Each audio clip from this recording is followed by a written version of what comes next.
Good morning.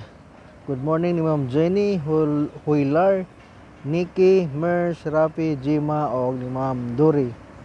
So ang inyuhang mga damgo karon atong hatagan og pagtagad.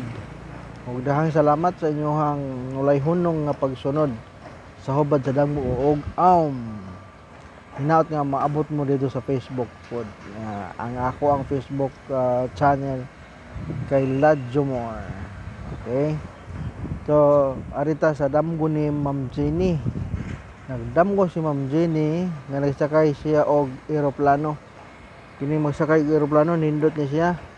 Atong tan-awon diri sa hubad sa eroplano.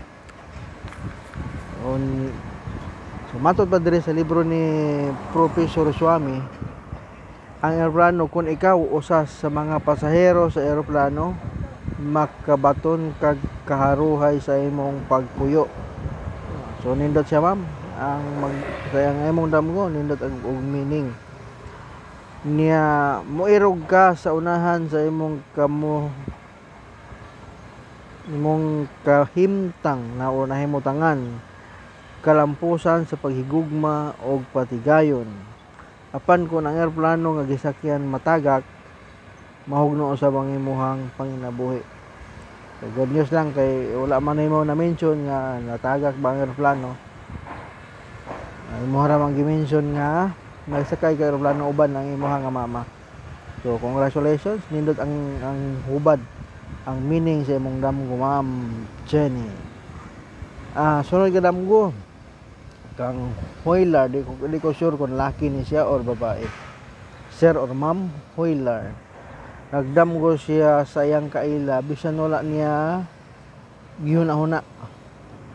So kung magdamgo gani ka sa imong kaila o bisan kinsang tao nga imong kaila na wala nimo ginahuna, kana nagpasabot nga kana tawhana ang imong gidamgo mo nay naghuna-huna or naghandom kanimo. So mo nang resulta imong dadamguhan ang imong kaila. Sunod ang damgo ni Ma'am Nikki. Duha ni ang damgo. Una, kahoy nga murag cross or cross bagay tingali ni. So atong tanawon ang meaning sa cross. Murag nindot ra ba ni ang meaning sa cross, Ma'am Nick? So the cross, okay, cross. Tadaraing mo ang mahubad sa mong damgo Ma'am Nikki, cross. Kung magdamgo ikaw sa cross, mawagtang ang imong mga dagkong suliran. So nindot ang damgo kung magdamgo kag cross. So nindot Ma'am Nikki. Ay ikaduha niya nga ikaduha nga nakita niya sa damgo kaning kusog nga hangin. Kining kusog nga hangin medyo dili ni siya maayo ma'am. Basta kusog nga hangin. Dire ato siya tan-awon kung unsay meaning sa hangin, sa kusog nga hangin. Ato na ning huba tan-awon ang tanang meaning sa hangin. So tara matud pa sa libro ni Professor Swami, bugnaw nga hangin ang mo huyop or bugnaw nga hangin ang muhapuhap kanimo sa imong damgo, duna kay masunod nga kabilin gikan sa kabanay nga namatay. Kung kasagaran lang ang hangin ang imong madamguhan, imong masulbad ang dakong suliran nga imong giatubang. Muni siya ma'am, apan kusog gani ang hangin, matumba ang imong patigayon o magatubang kag dagkong suliran or problema sa kinabuhi. So tungod kay kusog ang hangin, mamurag dili maayo imong damgo. So mo na meaning basta kusog, dili maayo, pero hinay nindot siya. Okay, nya sunod nga damgo ni Ma'am Mers. Sa mga iyang damgo kay murag katingalahan kay ang iyang mangbana mo nanganak ang bata himsog. Nindot ni siya kay ang bata himsog man. So aton tan-awon para sure ball ta.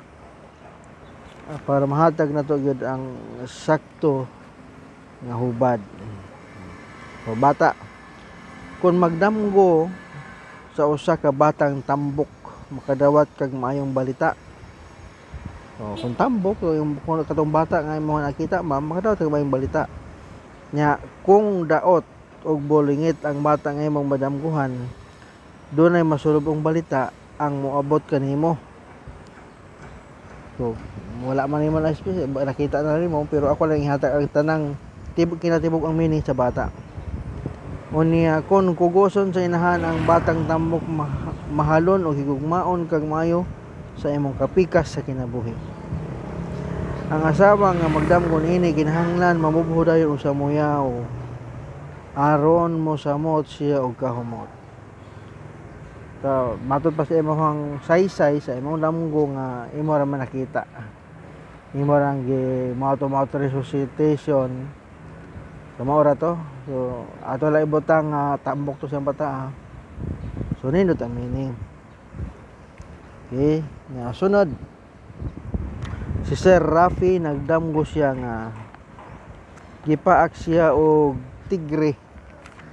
Atong tan-awon diri sa libro. Kung naa bay meaning ang tigre. Okay, karon pa ko kasugat ani tigre kadungog. Oh, naa ba? Okay, tigre, okay. Naa diri sa libro Sir Rafi. So matod pa, kung magdamgo kag tigre, nagpasabot nga dunay mga kaaway nga nagpahipi sa tago. So magbantay ka Sir Rafi. Kaya ang tigre nagpasabot nga dunay mga kaaway nga nagatang, nagpahipi. So dili ka mo kumpiyansa. Pasidaan man ni siya na di ka mo kumpiyansa kay nay mga kaaway. Kung imong mabuntog ang tigre ug imong mapatay, magmadaogon ka sa tanang mga kakulian.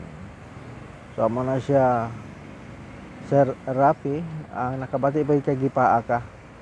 So amping yun, extra careful aron dili magmadaogon ang mga tao nga naglaraw og daotan kanimo. So arita ni Ma'am Gemma. Kini si Ma'am Gemma, man mga usa sa mga pioneers nga nagsunod sa hubad sa damgo.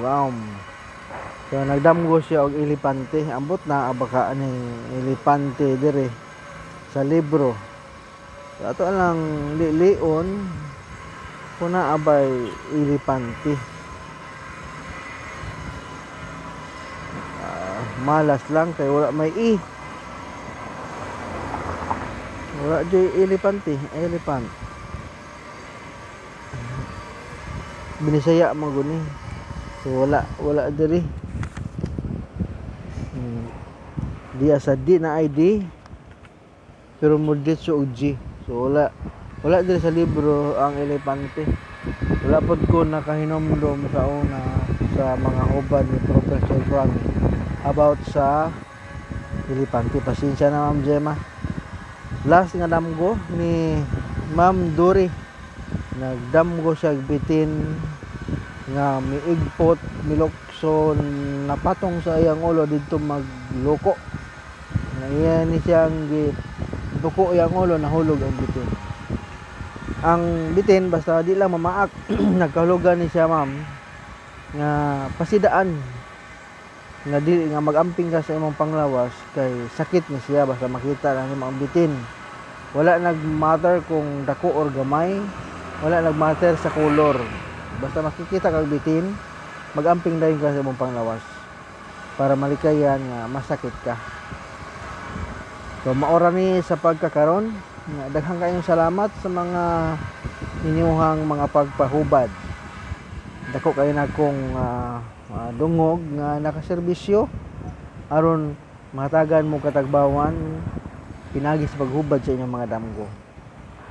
Kung naganahan mo sa ato ang gipanghimo, ganahan mo sa content sa video, pwede ra gid mo subscribe. Daghang salamat.